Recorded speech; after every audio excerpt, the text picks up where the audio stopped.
준비물 잘 챙기셨는지 한번 체크할게요. 집합 건물에 대한 등기사항 증명서, 그 다음에 건축물 대장, 정부 24에서 발급하시죠? 그리고 정부 24에서 발급하셨던 토지 대장, 그리고 토지 이음에서 발급하는 토지 이용 계획 확인서, 마지막으로 공시지가 알림에서 발급하셔야 하는 공동주택 가격 표까지 이렇게 준비가 되셨다면 오늘 아파트 계약서 쓰러 가볼게요. 따라와 주세요. 안녕하세요. 세아부동산의 이주희 소장입니다. 오늘은 우리 아파트 계약서를 작성하러 갈 건데 앞에서 제가 확인하라는 서류 전부 다 발급이 되셨는가요? 그게 돼야지만이 아파트 계약서를 쓸 수 있어요. 하지만 다른 주택이나 상가 계약서보다는 아파트나 오피스텔 같은 다세대 주택은 쓰기가 좀 수월해요. 왜냐하면 이게 한 동에 한 호만 있는 경우는 없잖아요. 그렇다 보니까 내가 아파트 단지에서 일하는 소장이다. 그러면 아무래도 전세든 월세든 또는 매매든 한두 번은 써보셨을 거예요. 그러다 보면 이제 부동산 표시, 계약서에 있는 부동산의 표시는 정형화돼 있기 때문에 크게 걱정 안 하셔도 쓸 수 있으실 거예요. 그리고 확인 설명사항도 약간은 정형화돼 있기 때문에 나중에는 외워서 쓸 만큼 익숙해지실 거예요. 이제 아파트 계약서를 써보겠습니다.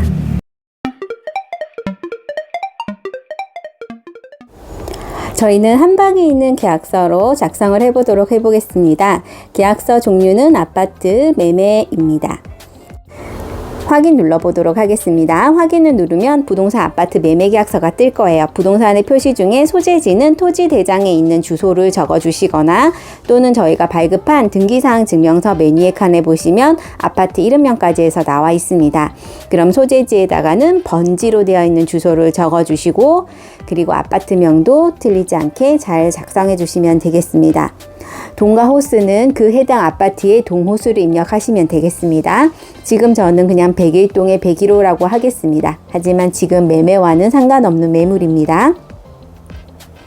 자, 그리고 토지에 대해서는 토지 대장을 기준으로 가도록 하겠습니다. 지목과 면적 그렇게 봐서 하고 그 다음에 등기부에도 있기는 있어요. 대신에 이 두 개가 만약에 다르다 그러면 기준이 되는 거는 토지대장이라고 보시면 되겠어요. 그리고 등기사항 증명서에 보면 대지권의 종류와 대지권 비율이 나와 있거든요. 대지권의 종류는 대부분 소유권에 대한 대지권이라고 보시면 되고 대지권의 비율은 전체 면적에 대해서 이 101호 주인이 가지고 있는 비율로 적어주시면 되겠습니다.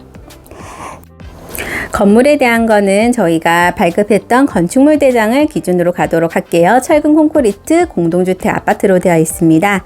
그럼 구조에서 철근 콘크리트 구조를 찾아서 클릭해 주시면 되고요. 그리고 공동주택 아파트 그리고 면적은 등기사항 증명서에 나와 있습니다. 그리고 우리 집합 건물인 건축물 대장에도 이렇게 나와 있습니다. 그걸 참고하셔가지고 84.87로 적도록 할게요. 그리고 계약서 저장, 확인 설명사항으로 갈게요. 주거용인 확인 설명사항 확인. 이렇게 하시고 공동주택 매매 맞는지 확인해 주시고 등기권리증, 등기사항 증명서, 토지대장, 건축물대장, 지적 또는 생략, 토지 이용 계획 확인서 그 밖의 자료로는 신분증을 가도록 할게요. 매도인의 신분증이 좀 중요하겠죠. 진위 여부도 확인하시고 그리고 나면 밑으로 내려오시면 노란 색깔은 그때도 말씀드렸다시피 계약서에 있는 게 그대로 카피돼서 나오는 거예요. 실제 이용 상태도 대로 되어 있었고 준공용도는 건축물 대장 뒷페이지 보시면 나와 있어요. 그리고 실제 용도도 아파트로 되어 있습니다. 구조는 그대로 카피돼서 나오고요. 방향은 우리가 간 매물지에서 확인하셔야 돼요. 거실 베란다 기준으로 해서 남양 집 여기 아파트였습니다. 자, 그리고 나서 여기 건축물 대장상 위반 건축물 없었고요. 그리고 소유권에 관한 사항은 토지와 건물이 대부분 집합 건물은 동일인으로 돼 있는 경우가 많아요. 그래서 그대로 이렇게 매도인의 이름을 적고 생년월일을 적고 주소를 적고 나서는 저희가 카페에서 그대로 붙여넣기 한다고 보시면 되겠어요. 이렇게 붙여넣기. 그리고 나면 소유권의 권리사항에는 이분은 근저당이나 어떤 잡혀있는 게 아무것도 없었어요. 그래서 하자 없음으로 체크하도록 하겠습니다. 자, 적고 내려가 보시면 민간 임대 등록 여부가 나와 있는데 예전에 길게는 8년, 4년 이렇게 있었는데 요즘에는 거의 아파트에 대해서는 없어졌죠. 민간 임대 등록 여부, 해당 사항 없음, 그리고 계약 갱신 요금권도 매도인이 팔고 나갈 거기 때문에 없음, 다가구 주택이 아니기 때문에 해당 사항 없음. 자, 그리고 이제 토지 이용 계획 확인원을 가지고 어떤 지역인지 체크해 보도록 하겠습니다. 제2종 일반 주거 지역으로 되어 있었고, 그리고 용도지구는 아무것도 없었어요. 해당 사항 없음. 그리고 용도구역도 해당 사항 없음. 제2종 일반 주거 지역의 건폐율은 60, 용적률은 200 되겠습니다. 자, 도시군 계획시설에 해당 사항 없음이고요. 그 다음에 토지 거래 허가 구역 아니고 토지 주택 투기 과열지구도 아닙니다. 지구 단위 계획구역 해당 사항 없음이고요. 그 밖에 이용 제한인데 그거 밑에 있는 거 이거 적어주시면 되는데 아까 보셨는지 모르겠어요. 용도 지역에 자연 녹지 지역이 조금 있었거든요. 일부 포함되어 있어서 그것도 하나 적고요. 그 다음에 가축 사육 제한 구역, 상대 보호 구역, 절대 보호 구역까지 입력해 주시면 되겠습니다. 다 작성하셨으면 이제 확인 설명서 이쪽으로 가도록 하겠습니다. 도로와의 관계 한번 찾아볼게요. 네이버 지도 한번 펴보시겠어요? 네이버 지도에서 해당하는 아파트를 찾아서 오른쪽에 위치 주소를 클릭해 보시면 빨간색 라인이 꺼질 거예요.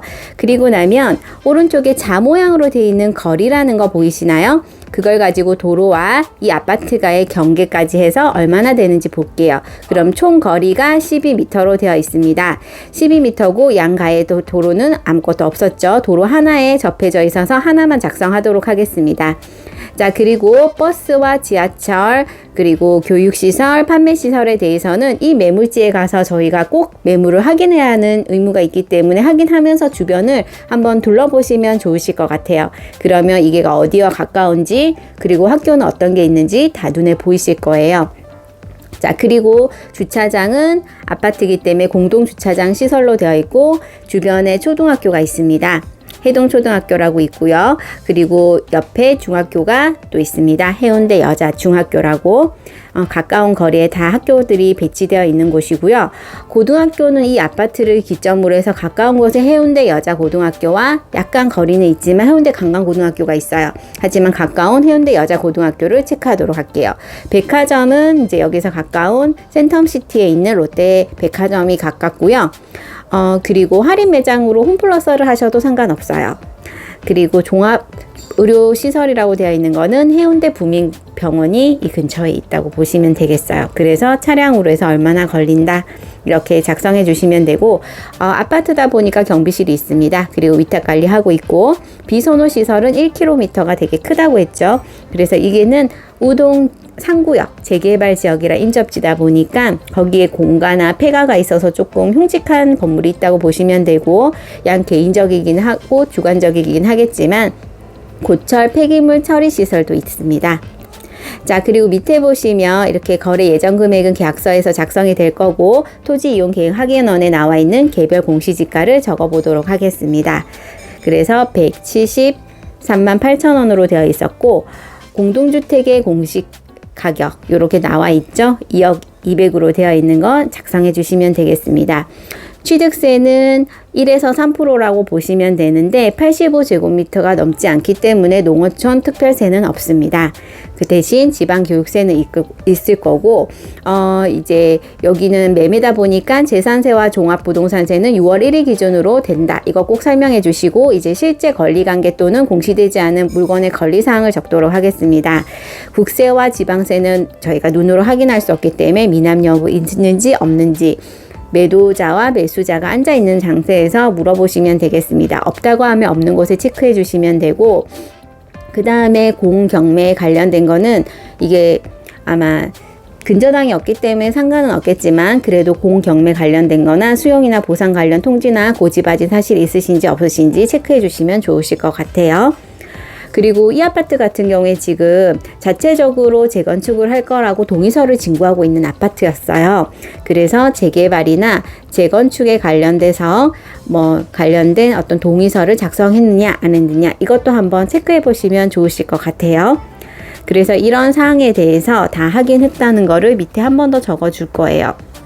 그래서 위 내용에 대한 이제 매도인 에게 이제 확인했다. 그리고 고의 가실로 뭐 이렇게 고지한 경우 매도자한테는 담보 책임이 있으니까 이거 거짓으로 말하시면 안 돼요 라고 해가지고 매도인한테 자필 서명하도록 하시면 될 것 같습니다. 내 외부 시설물 상태로 가볼게요. 수도는 파손 여부 없고 용수량 정상, 공급 상태, 전기도 정상, 그리고 도시가스로 되어 있고 소방도 이렇게 해당 사항 없음 있음 체크 못하게 돼 있어요. 그 다음에 난방은 개별 공급 정상, 보일러실에서 확인한 번은 2015년도, 그 다음에 도시가스, 승강기는 아파트 있고요. 배수시설은 정상입니다.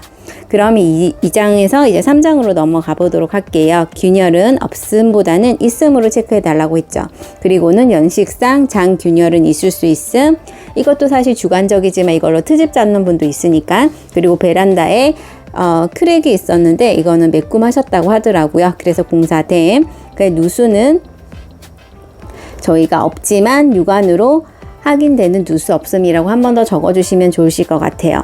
그리고 바닥, 도배, 일조량, 소음, 진동 전부 다 보통으로 체크해 주시고 아까 보셨는지 모르겠지만 남양 아파트였잖아요. 그럼 일조량 풍부함으로 생각하시는 분도 있지만 혹시 모르니 보통, 그리고 저의 사업자 종류를 체크해 주시면 되고 중개보수는 계약서에서 그대로 카피해서 나올 거예요. 직접 입력도 가능하고요. 실비는 3,000원 하도록 할게요. 등기사항 증명서, 계약날, 중도금날, 잔금날 출력할 거기 때문에 확인 설명서 서류를 발급했다 이렇게 해서 3,000원을 요구해 주시면 되겠습니다. 그리고 지급 시기는 서로 당사자 간 협의를 해야겠지만 저희랑 같이 거래 당사자 잔금일에 지급하기로 함, 이렇게 대부분 작성하신다고 보면 되겠습니다. 잘 따라와 주셨는가요? 어려운 사항은 없으셨죠? 아파트 같은 경우에는 이제 동호수 관련돼 가지고 몇 번만 계약서를 작성해 보시면 아무래도 부동산의 표시나 중개 대상물 확인 설명사항에 적는 거는 정형화되어 있기 때문에 조금 더 수월하게 계약서 쓰실 수 있으실 거예요. 그리고 저 같은 경우에는 이거 매매 계약하실 때 이렇게 매도인의 담보 책임 확인서라는 것도 하나 받아놔요. 매수인이 있는 자리에서 읽어드리면서 체크하시게 만들어요. 아무래도 누수 부분에 대한 거는 좀 예민할 텐데 그런 분쟁을 막고자 이렇게 매도인이 거짓 없이 이렇게 하자가 있다 없다를 체크하도록 만드는 표인데요. 이건 다음에 제가 한번 또 실무 교육으로 넣어 보도록 하겠습니다. 그리고 지금 부산 같은 경우에는 조정 구역으로 전부 다 해제가 되었는데요. 규제 지역인 경우에는 이제 이것도 작성해야겠죠? 주택에 대한 자금 조달 계획서인데요. 공인중개사가 매매를 진행했을 경우에는 30일 안에 실거래 신고를 하게 되어 있어요. 그래서 실거래 신고를 할 때 이 항목을 넣어야 돼요. 매수인이 어떤 자금을 가지고 이것을 매매했는지 적어야 하는데 제가 임의로 적으면 안 돼요. 그래서 매수인께 계약서 작성할 때 이 항목에 대해서 적어서 달라고 말씀드리는데 저희가 30일 안에 한다고 하는 계약서 실거래는 정말 생각보다 빨라요. 달력에 한 20일 정도에 제가 체크를 해 놓는데도 조금 이따 해야지 조금 이따가 해야지 하다 보면 어영부영 넘어가 버리더라고요. 그래서 30일 전인 매수인에게 30일 전인 한 20일쯤에 이걸 작성해 달라고 하시면 돼요. 그러면 팩스나 또는 사진으로 찍어서 문자 또는 이메일로 보내달라고 하시면 되겠습니다. 자, 이렇게 해서 우리 아파트 계약서 작성했고요. 입지 조건 적는 란이 있었잖아요. 중개대상물 확인 사항의 두 번째 페이지, 그거를 이제 어떻게 작성하는지 다음 시간에 알려드리도록 하겠습니다. 끝까지 시청해 주셔서 감사하고요. 좋아요, 구독하기는 저한테 큰 힘이 됩니다. 감사합니다.